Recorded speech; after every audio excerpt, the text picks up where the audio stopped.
Top quality और consistent performance के लिए सिर्फ सिल्वर पंप। टॉप क्वालिटी और कंसिस्टेंट परफॉर्मेंस के लिए सिर्फ सिल्वर पंप, नाम याद रखना।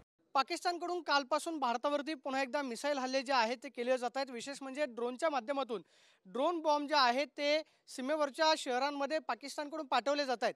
पंजाबमधलं खरं तर अमृतसर शहर हे पाकिस्तान आणि भारत सीमेपासून अगदी जवळ आहे आणि कालपासून या अमृतसर शहराला जे आहे पाकिस्तानकडून टार्गेट केलं जातं। मात्र काल केलेल्या ड्रोन हल्ल्यामध्ये पंजाब जवळच्या अमृतसर जिल्ह्यामधलं जे गाव आहे वडाळा भटिवडे या गावामध्ये ड्रोन बॉम्ब जो आहे तो पडलेला आहे।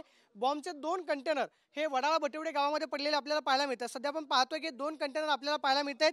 याच्यावरती जर आपण पाहिलं तर इहा आयएफ या कंपनीचं खरं तर हे 2 कंटेनर आहेत।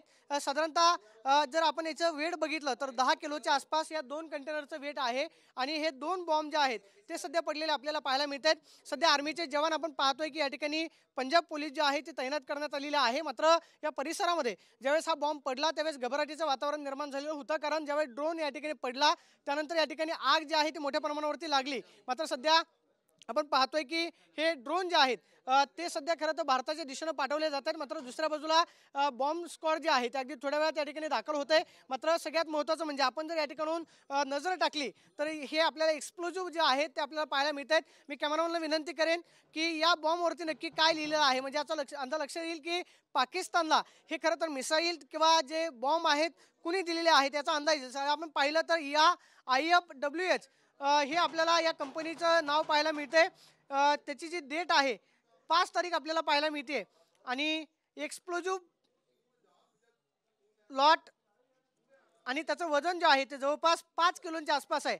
म्हणजे हे 2 आपण पाहतोय की 10 किलोचे एक्सप्लोजिव्ह हे 2 कंटेनर जे आहेत या ठिकाणी पडलेले आहेत। त्यामुळे वडाळा भटिवडे गावामध्ये एक प्रकारची घबराट जी आहे ती निर्माण झालेली होती। मात्र सध्या आपण पाहतोय की आर्मीचे जवान जे आहेत ते या ठिकाणी मोठ्या प्रमाणावरती तैनात करण्यात आलेले आहेत आणि अगदी थोड्याच वेळात या ठिकाणी बॉम्ब स्क्वॉड जे आहे ते दाखल होईल। मात्र कालपासून पाकिस्तानकडून जे वारंवार हल्ले केले जात आहेत त्याचा फटका सीमेलगतच्या गावांना मोठ्या प्रमाणावरती बसतोय आणि त्याचा परिणाम म्हणून काल पाकिस्तानकडून जे ड्रोन अटॅक करण्यात आलेला होता त्याचाच परिणाम म्हणून सध्या आपण पाहतोय की हा बॉम्ब जो आहे तो वडाळा भटिवडे गावामध्ये पडलेला आहे। काही वेळापूर्वी ड्रोनचे अवशेष जे आहेत ते पंजाब पोलिसांनी या ठिकाणून गोळा केलेले होते। मात्र सध्या आपण पाहतोय की हे 2 कंटेनर अजूनही डिफ्यूज केलेले नाही आहेत, त्यामुळे याचा धोका जो आहे तो असू शकतो। विचार करा जर हा 10 किलोचा बॉम्ब या ठिकाणी फुटला तर या परिसरामध्ये काय झालं असतं। त्यामुळे पाकिस्तान जो आहे तो वारंवार ड्रोन हल्ले करतोय। मात्र आपल्या हवाई दलाकडून हे ड्रोन हल्ले जे आहेत ते परतवून लावले जात आहेत आणि याच वडाळा भटिवडे गावामध्ये काल पाकिस्तानकडून जो ड्रोन पाठवण्यात आलेला होता तो पहाटे 5 वाजता या वडाळा भटिवडे गावामध्ये पडला आणि हा 2 ड्रोन बॉम्ब जे आहेत ते सध्या डिफ्यूज करण्याचं काम सुरू आहे। मात्र वारंवार पाकिस्तानकडून जे आहे ते हल्ले केले जात आहेत याचा प्रत्यय जो आहे तो आपल्याला या सीमेलगतच्या गावांमध्ये येताना पाहायला मिळतोय। Cameraman Rakesh Kumar Soni, Pradeep Kapse, TV9 Marathi, Amritsar, Punjab.